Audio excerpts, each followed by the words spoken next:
అందరికీ నమస్కారం అండి. నా పేరు డాక్టర్ ఖాసీ భారతి. పీడియాట్రిక్ హిమటో ఆంకాలజిస్ట్‌గా Vishwabharati medical college and cancer హాస్పిటల్‌లో పనిచేస్తున్నాను. ఈరోజు ప్రపంచ తలసీమియా దినోత్సవం, వరల్డ్ తలసీమియా డే మే 8వ తారీఖున గ్లోబల్లీ జరుపుకోవడం జరుగుతుంది. ఎందుకు ఇది జరుపుకుంటారు అంటే తలసీమియా జబ్బు గురించి అందరికీ అవగాహన ఉండదు. సో ఇదొక డేని జరిపితే ఈ ప్లాట్‌ఫామ్ ద్వారా ఎక్కువ మంది ప్రజలకి తలసీమియా జబ్బు గురించి తెలిసే అవకాశం ఉంటుంది.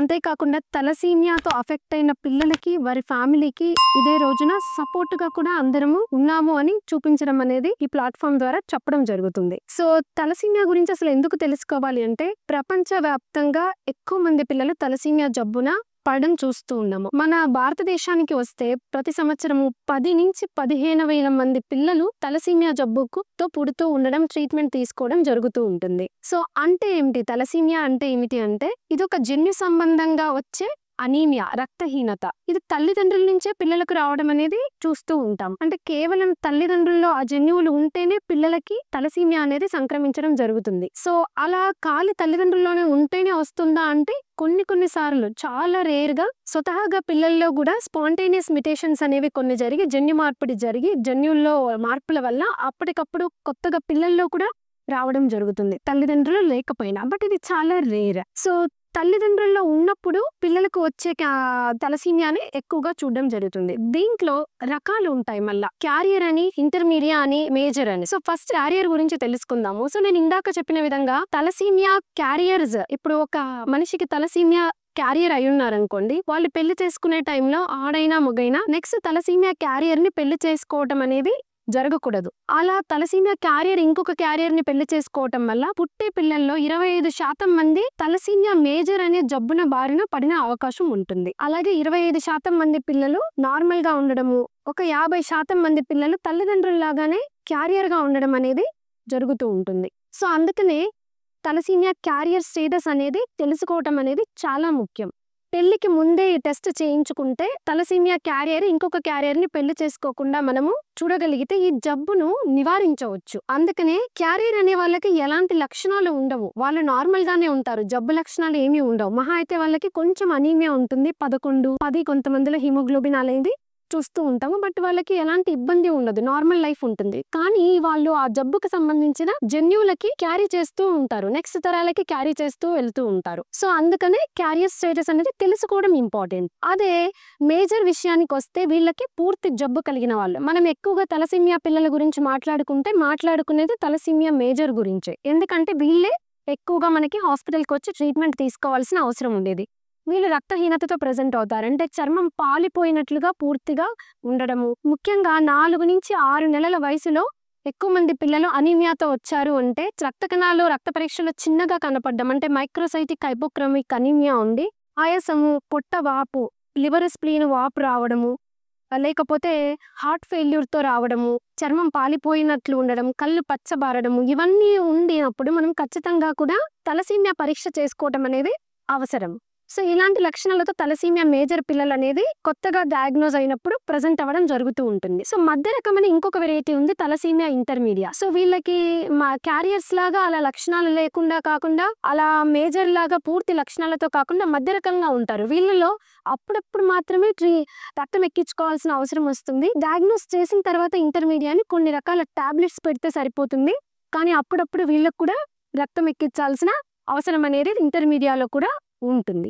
సో తలసీమియా మేజర్ పిల్లలకి ఈ లక్షణాలే కాకుండా రక్తం అనేది సరిగా ఎక్కించుకోకపోతే వీళ్ళకి ముఖంలో మార్పులు అనేవి రావడం జరుగుతుంటుంది. ముఖంలో వాళ్ళని చూడంగానే మనకి వీళ్ళకి తలసీమియా జబ్బు ఉందా అనే విధంగా ప్రాముఖ్యంగా కనపడిపోతుంది అనమాట. ఎలా అంటే ఈ చీక్ బోన్స్ అనేవి పెద్దగా అవ్వడము, ఈ దవడ బోన్ అనేది ముందుకు పొడుచుకుని వచ్చినట్లు ఉండడము, ఈ ఫ్రాంటల్ ఏరియా అనేది ప్రామినెంట్ గా కనపడము, పండ్లు అనేవి సరిగా వరుసగా లేకపోవటము, బయటికి కనపడడం, మాల్ అక్లూషన్ ఆఫ్ టీత్ అంటాము. ఇవన్నీ కూడా తలసీమియా మేజర్ పిల్లల్లో రక్తం సరిగా ఎక్కించుకోనందుకు ఆ మ్యారో అనేది వేరే దారిని ఎత్తుక్కొని ఎక్స్పాండ్ అయ్యి ఈ ఎముకల ద్వారా కొత్త రక్తాన్ని తయారు చేసుకోవడానికి ప్రయత్నిస్తూ ఉంటుంది. సో ఎందుకు ఇలా జరుగుతుంది? తలసీమియా జబ్బు అసలు ఎందుకు వస్తుంది అని అంటే, తలసీమియా అనేది నేను చెప్పినట్లుగా ఒక హీమోగ్లోబిన్ అనేది తక్కువగా ఉండడం. హీమోగ్లోబిన్ అంటే ఏంటి?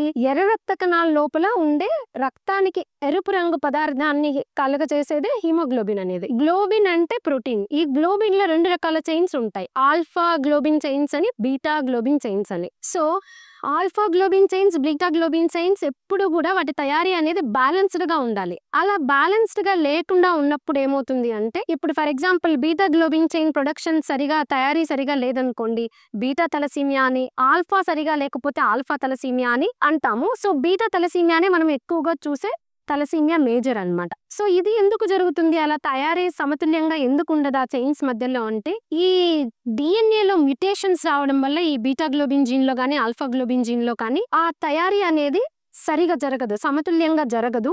అప్పుడు ఏమవుతుందంటే, మామూలుగా ఉండాల్సిన రక్త కణాల వయస్సు 120 రోజులైతే ఇలా అసమతుల్యంగా బీటా గ్లోబిన్ జీన్స్ తయారైన వాళ్ళలో త్వరగా విరిగిపోవడం జరుగుతుంది. త్వరగా విరిగిపోయి కణాలన్నీ త్వరగా తగ్గిపోతాయి. అంటే ఆర్బీసీ వయసు అనేది 10 నుంచి 40 రోజుల వయసు వరకు కూడా మధ్యలో ఉండొచ్చు అనమాట. సో త్వరగా రక్త కణాలు అనేవి విరిగిపోవడము జరుగుతుంది. అలా విరిగిపోయినప్పుడు మనకి రక్తంలో హీమోగ్లోబిన్ శాతం అనేది పడిపోవడము, కళ్ళు పచ్చగా తయారవ్వడం జరుగుతుంది. సో ఇలా రక్తం తగ్గిపోతే మనకు ఆటోమేటిక్గా హీమోగ్లోబినే మనకి మెయిన్. ఆక్సిజన్ అన్ని బాడీ పార్ట్స్ కి సరఫరా చేసేది ఈ హీమోగ్లోబిన్ ఉంటేనే. సో అనీమియా వచ్చిందంటే హీమోగ్లోబిన్ తగ్గిపోవడము, ఆక్సిజన్ సరిగా అందకపోవడము, మిగిలిన లక్షణాలన్నిటికీ గల కారణం హీమోగ్లోబిన్ తగ్గిపోవడమే అన్నమాట. సో ఈ విధంగా తలసీమియా మైనర్, మేజర్ అని ఇంటర్మీడియా అనే వెరైటీలు మనకి ప్రజెంట్ అవ్వడం జరుగుతుంది. మరి ఏం చేయాలి? ఇలాంటి పిల్లలకి ట్రీట్మెంట్ ఎలా ఇవ్వాలి అంటే, తలసీమియా మేజర్ పిల్లలకి ముఖ్యంగా ప్రతిసారి కూడా వాళ్ళకి హిమోగ్లోబిన్ తగ్గిపోయినప్పుడు రక్తం ఎక్కించుకోవాల్సి ఉంటుంది.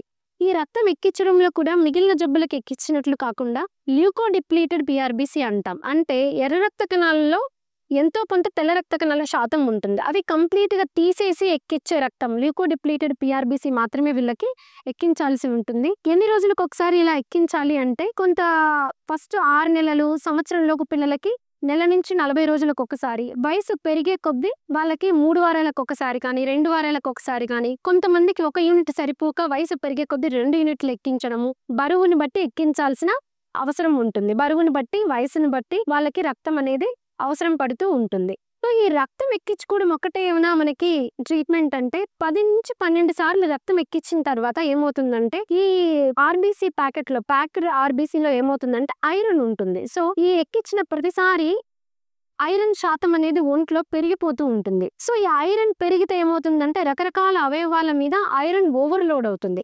సో ఐరన్ ఓవర్లోడ్ ని తగ్గించడానికి ఐరన్ కీలేషన్ అనే టాబ్లెట్స్ ని వాడాలి అనమాట. సో 10 నుంచి 12 ట్రాన్స్ఫ్యూషన్స్ అయిపోయిన తర్వాత ఫెరిటిన్ లెవెల్స్ ని మానిటర్ చేసుకుంటూ 1000 కంటే తక్కువ ఉంచుకోవాల్సిన అవసరం ఉంటుంది. కాబట్టి ఫెరిటిన్ ని, ఐరన్ కీలేషన్ మాత్రలు కూడా వాడాల్సి ఉంటుంది. సో ఐరన్ కీలేషన్ మాత్రలు వాడడము, రక్తం ఎక్కించుకోవడము main treatment of thalassemia major.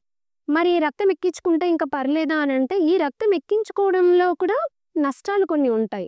ఈ ఐరన్ ఓవర్లోడ్ అవడమే కాకుండా ఖచ్చితంగా కూడా వైరస్ల కోసం టెస్ట్లు అనేవి చేసిన రక్తాన్ని మాత్రమే ఎక్కించుకోవాలి. HIV, hepatitis B, hepatitis C అనే వైరస్లు అనేవి రక్తం మాటిమాటికి ఎక్కించినప్పుడు దాతలకు అది కనుక ఉంటే మనకి వచ్చే అవకాశం ఉంటుంది. కాబట్టి ఆ టెస్ట్లు అనేవి కంపల్సరీ 6 monthsకి ఒకసారి మనము చెక్ చేసుకుంటూ ఉండాలి.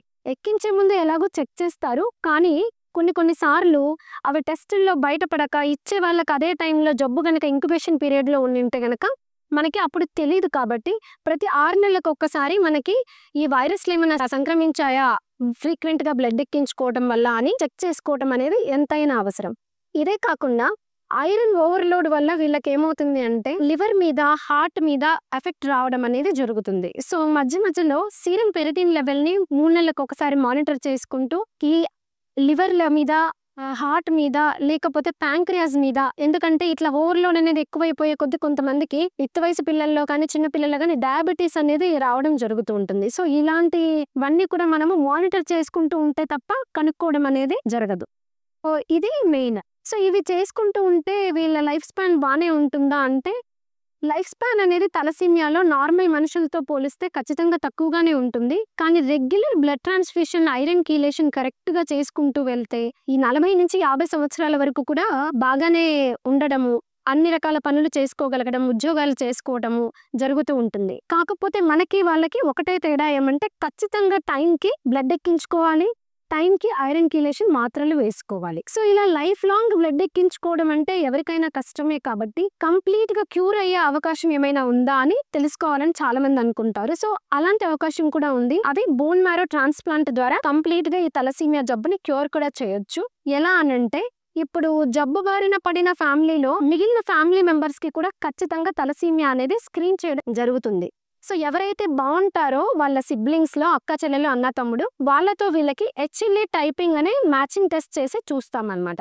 సో ఎవరైతే మ్యాచ్ అవుతారో, ఎవరి జన్యువులైతే కంప్లీట్‌గా మ్యాచ్ అవుతాయో వాళ్ళు వీళ్ళకి బోన్ మ్యారో డొనేట్ చేస్తే కొన్ని రకాల మందుల తర్వాత ఈ తలసీమియా పేషెంట్‌కి ఆ మ్యారోని ఎక్కించడం ద్వారా కంప్లీట్‌గా నయమయ్యే అవకాశం ఉంటుంది. దీన్ని బోన్ మ్యారో ట్రాన్స్‌ప్లాంటేషన్ అని అంటారు. సో మ్యాచ్డ్ సిబ్లింగ్ గనక ఉంటే గనక బోన్ మ్యారో ట్రాన్స్‌ప్లాంట్‌తో సక్సెస్ రేట్ అనేది 80% వరకు కూడా ఉండడం అనేది చూస్తూ ఉంటాం. సో ఈ విధంగా తలసీమియా జబ్బు గురించి అందరూ తెలుసుకోవడం ఎంతైనా అవసరం. అదే ఒకసారి గనక మన ఇంట్లో తలసీమియా మేజర్ పిల్లలు ఉన్నారు అనంటే ఫ్యామిలీ మొత్తం స్క్రీనింగ్ అనేది చేసుకోవటం అవసరం. అంతేకాకుండా ఫస్ట్ పుట్టిన బిడ్డ తలసీమియా మేజర్ అయితే తర్వాత పుట్టే పిల్లల్లో కూడా ఇది వచ్చే అవకాశం ఉంటుంది కాబట్టి కడుపుతో నెక్స్ట్ ప్రెగ్నెన్సీలో కడుపుతో ఉన్నప్పుడే మనము 3 నెలల లోపే పరీక్ష చేయించుకోవాల్సిన అవసరం ఉంటుంది. ఉమ్మనీరుతో పరీక్ష చేయించుకుంటే తలసీమియా మళ్ళీ పుట్టబోయే బిడ్డకి అఫెక్ట్ అవుతుందా లేదా అనేది తెలుసుకోవడం జరుగుతుంది. ఒకవేళ గనక అదే జన్యువులు పుట్టబోయే బిడ్డకు ఉంటే మనము దానిని అబార్షన్ చేయించుకునే అవకాశం ఉంటుంది.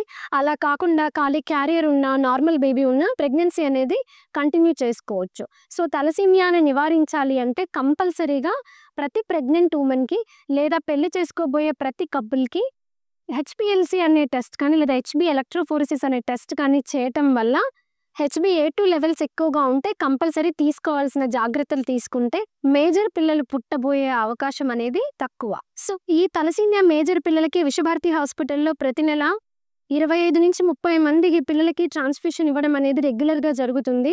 Along with iron chelation tablets and leukodepleted PRBC. So పిల్లలందరివి కూడా చాలా చక్కగా వచ్చి వాళ్ళ ఫ్యామిలీస్ కూడా ఎంతో కష్టపడి ట్రీట్మెంట్ తీసుకుంటూ వెళ్ళడం అనేది జరుగుతుంది. అందరికీ ధన్యవాదాలు.